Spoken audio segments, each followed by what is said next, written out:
Hallo ihr lieben Stickbienen. Da es heute mein erstes Stickvideo ist, was ich euch zeigen möchte, stelle ich mich einmal ganz kurz vor. Ich bin Eileen von Marlina Stern-Stickerei und designe selber Stickdateien und habe auch einen kleinen Handmade-Shop. Heute möchte ich euch zeigen, wie man eine ITH in Zoop-Datei stickt. Und für alle, die dies noch nicht kennen, erkläre ich auch einmal ganz kurz, was das ist. Also, ITH-Datei in Zoop-Datei bedeutet, wie der Name eigentlich schon sagt, dass praktisch alles im Rahmen gestickt wird und auch zum größten Teil direkt schon in dem Rahmen genäht wird. Also an sich eigentlich eine ganz tolle Sache und viel einfacher, als man eigentlich denkt. Zu Beginn habe ich euch eine ganz einfache mitgebracht und damit alles relativ flott geht, habe ich hier auch schon ein paar Zuschnitte mir zurechtgelegt und auch schon die Farben, die ich benötige. Und ich würde sagen, dann fangen wir jetzt einfach zusammen an und ich erkläre euch alles dann ganz genau. Ihr seht jetzt hier auf der Stickdatei die ITH-Datei. Ausgesucht habe ich mir das kleine Pferdchen Annabelle in der Größe 10x10. Ich habe jetzt hier einen 14x14er Rahmen, aber einige von euch haben wahrscheinlich den 10x10er Rahmen. So, dann können wir jetzt eigentlich auch schon starten. Die erste Frequenz wird jetzt gestickt. Am Anfang macht er immer einen Vorplatzierungsstich und dann geht es jetzt los.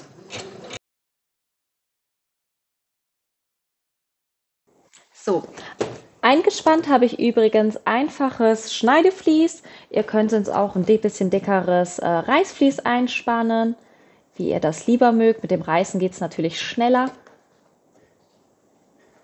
So, ich habe jetzt ein ordentliches Stück genommen. Normalerweise nehme ich immer Reste, aber ich dachte jetzt für euch, für das Video.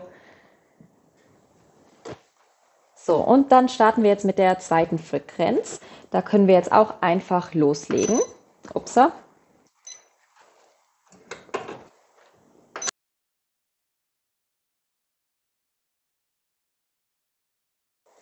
Ich nehme das jetzt schon einmal und schneide das eben aus. Ich schneide jetzt einfach einmal hier an deinem Pferdchen entlang. So, als nächstes werden die Details vom Pferd gestickt. Ihr habt auch ein PDF-Dokument dazu, wo euch die einzelnen Schritte angezeigt werden. Das könnt ihr euch auch ausdrucken. Das habt ihr eigentlich bei jeder Datei. Ansonsten bei meiner Maschine kann man sich das auch einfach anzeigen lassen. Von daher brauche ich das in meinem Fall nicht. Und jetzt lege ich hier erstmal noch ein Stückchen Avalon drunter. Und dann können wir eigentlich auch wieder loslegen. So, jetzt habe ich hier den Faden so ein bisschen drunter, ist eigentlich nicht schlimm, aber man hat es gern richtig. Ich halte es jetzt erstmal ganz kurz ein bisschen fest.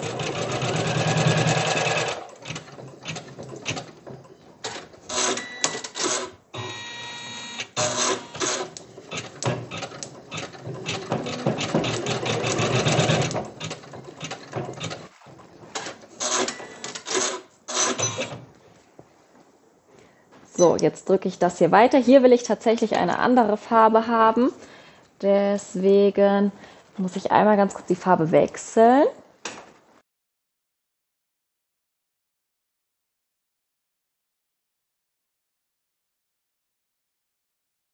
Ich muss immer so ein bisschen gucken hier, weil sonst haken meine Spulen nämlich.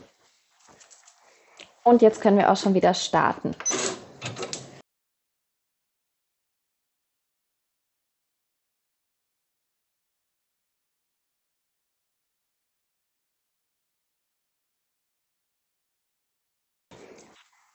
So, jetzt muss ich nochmal die Farbe wechseln, weil jetzt die Augen gestickt werden. Bisschen den Faden hier rausziehen.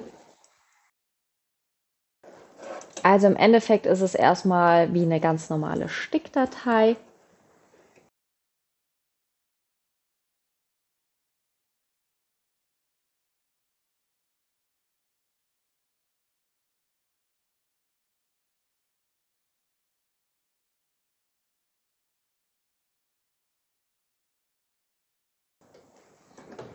So, jetzt wechseln wir noch die Farbe für die Mähne.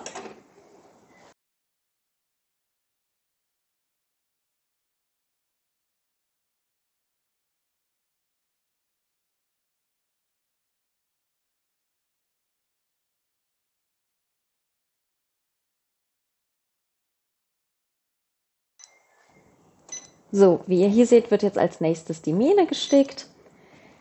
Hierfür entferne ich mir einmal das Avalon-Vlies. Also es ist zum Auswaschen, allerdings kann ich eigentlich nur empfehlen, es ein bisschen auszureißen, weil gerade diese Fellstoffe verkleben dann sonst doch ein bisschen und sind dann nicht mehr so schön fluschig. So, ich nehme mir das jetzt doch einmal ganz kurz hier raus dafür.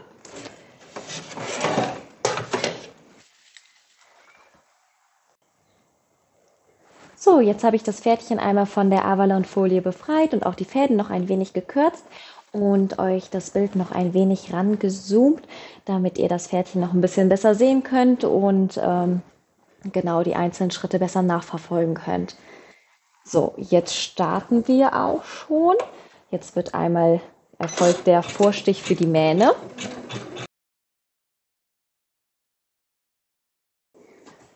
So, jetzt lege ich einmal den Stoff für die Mähne unten drunter, weil das Pferdchen ja auch noch einen Pony sozusagen bekommt. Ich habe es ein bisschen sehr großzügig jetzt gerade wieder geschnitten, aber mache ich das direkt so, dass das auch noch den Pony mitnimmt. So, können genau hier gucken, wie lang geht's, wie weit wir da hin können. Eigentlich genau abschließend mit meinem anderen Rand. So, ich lege jetzt direkt noch ein bisschen Avalon-Folie drauf, weil gleich auch noch ein paar Details in die Mähne reingestickt werden. So, ich halte sie mir einmal ganz kurz ein bisschen fest.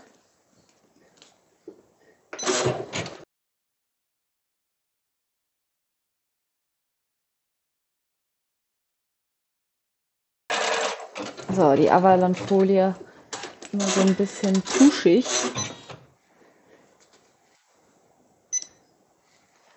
So, jetzt wird die Mähne einmal gestickt. Also theoretisch könnte ich jetzt das auch liegen lassen. Und dann erfolgt hier einmal der Vorstich direkt drauf. Aber man weiß nie, ob es genau ist. Deswegen heben wir das hier einmal hoch, setzen es runter, machen einmal den Vorstich.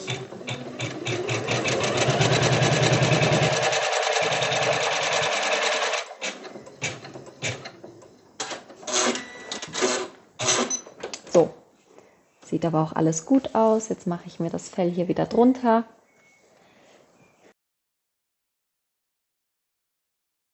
Und leg wieder los.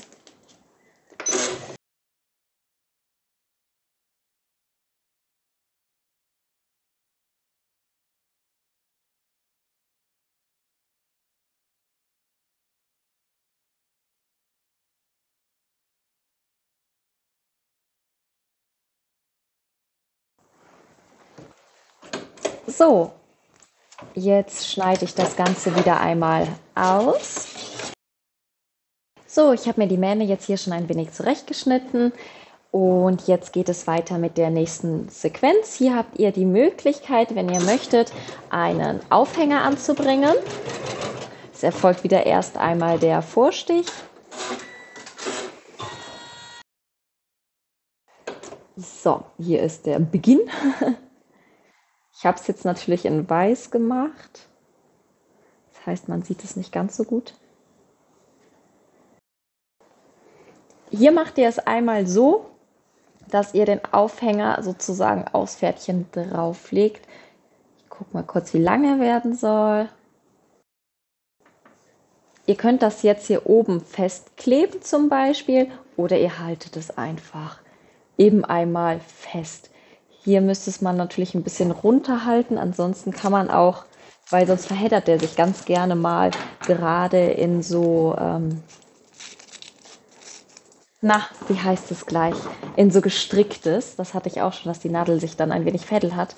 Deswegen mache ich da jetzt auch einfach ein bisschen Avalon-Folie drauf, damit ich das schön platt drücken kann. So, ich muss jetzt doch mal ein ganz klein bisschen näher dran gucken. Ich komme jetzt, sehe es jetzt hier nicht so richtig.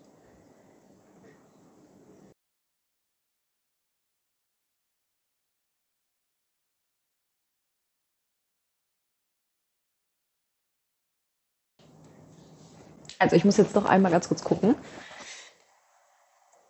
So, okay.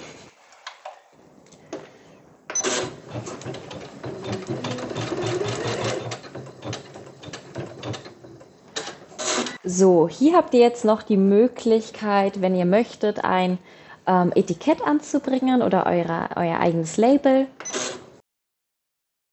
So, hier sehe ich den Strich schon ein wenig besser. Für den anderen hätte ich jetzt mal über die Stickmaschine gehen müssen, aber ich wollte jetzt nicht ins Bild rein. Wo habe ich meins jetzt hingelegt? Okay, hier. Muss es noch ganz schnell knicken. So, meins ist da eigentlich auch ein bisschen groß. So.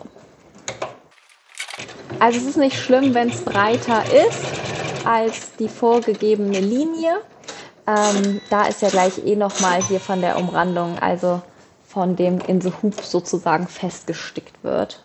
So, jetzt legt ihr, ich war wieder sehr großzügig mit dem Stoff, schöne Seite auf schöne Seite. Das heißt, er wird einmal umgedreht und damit das hier nicht verrutscht, obwohl es auch schon festgestickt ist, ziehe ich das immer einmal so runter. Wie gesagt, ich habe hier jetzt viel Stoff. Und dann können wir auch schon starten. Das ist jetzt die letzte Sequenz und hier entsteht dann sozusagen die Inselhub-Datei.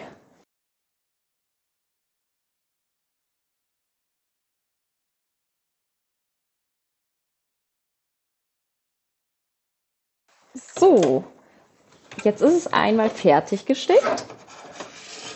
Jetzt müssen wir das nur wieder ausschneiden. Am besten könnt ihr ruhig hier immer so ein bisschen Platz lassen. Allerdings, was wichtig ist, und zwar bei den Ecken. Also alle Ecken, die nach innen gehen, schneidet ihr praktisch einmal bis an den Rand. Und alle Ecken, die nach außen zeigen, schneidet ihr nicht ab. Aber das, was hier drüber guckt, schneidet ihr einmal sozusagen ab. Ich zeige euch das jetzt einfach mal. Also hier könnt ihr ruhig ein bisschen ranstehen lassen. Und hier geht ihr praktisch, wo die Ecken sind, ja, geht ihr relativ weit rein, nur natürlich nicht die Naht durchschneiden. So, gucken wir mal. Genau. Und hier könnt ihr sonst ruhig ein bisschen Platz lassen zum Rand. So, sieht das Pferdchen jetzt aus. Erstmal Gold wert ist übrigens so eine Fusselrolle. Hier ist mir direkt ein bisschen Avalon-Folie kleben geblieben. So, man sieht, es ist auch schon viel an der Fusselrolle dran. Sie klebt nicht mehr so gut. Ich habe das Pferdchen jetzt einmal ausgeschnitten. Hier unten ist die Wendeöffnung. Da lasse ich mir ein ganz klein bisschen mehr Platz. Die verschließt man dann später mit einem Matratzenstich. In die Ecken habe ich reingeschnitten. Und diese Ecken hier, also nicht natürlich das Ohr abschneiden, aber die schneiden wir uns einmal so ab, damit das Ergebnis beim Wenden später schön ist. Hier beim Öhrchen auch. Ich gucke jetzt gleich nochmal, wenn ich das Pferd aus dem Stickrahmen raushole. Ich mache es immer ganz gerne erstmal so, weil dann ist das alles unter Spannung. Ich mag es einfach lieber, aber ihr könnt natürlich das Pferd auch direkt aus dem Stickrahmen rausspannen und dann abschneiden. Ich habe jetzt hier ein Schneideflies genommen, das muss ich jetzt natürlich auch einmal abschneiden.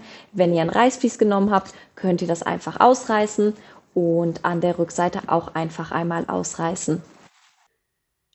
So, jetzt seht ihr hier das Pferdchen einmal fertig umgestülpt. Für die Ohren habe ich hier meinen dünnen Stift genommen, also meinen PC-Stift hier. Und dann geht ihr einmal einfach so rein und drückt die so nach oben raus. Aber am besten nicht mit einem zu spitzen Stift, dass ihr hier nicht durch den Stoff stecht. Jetzt würde ich das Pferdchen noch füllen. Dafür könnt ihr einfach ein bisschen Füllwatte nehmen oder hier in meinem Fall solche Polyester-Faserkügelchen. So, fertig ist jetzt unser Inselhub-Pferdchen.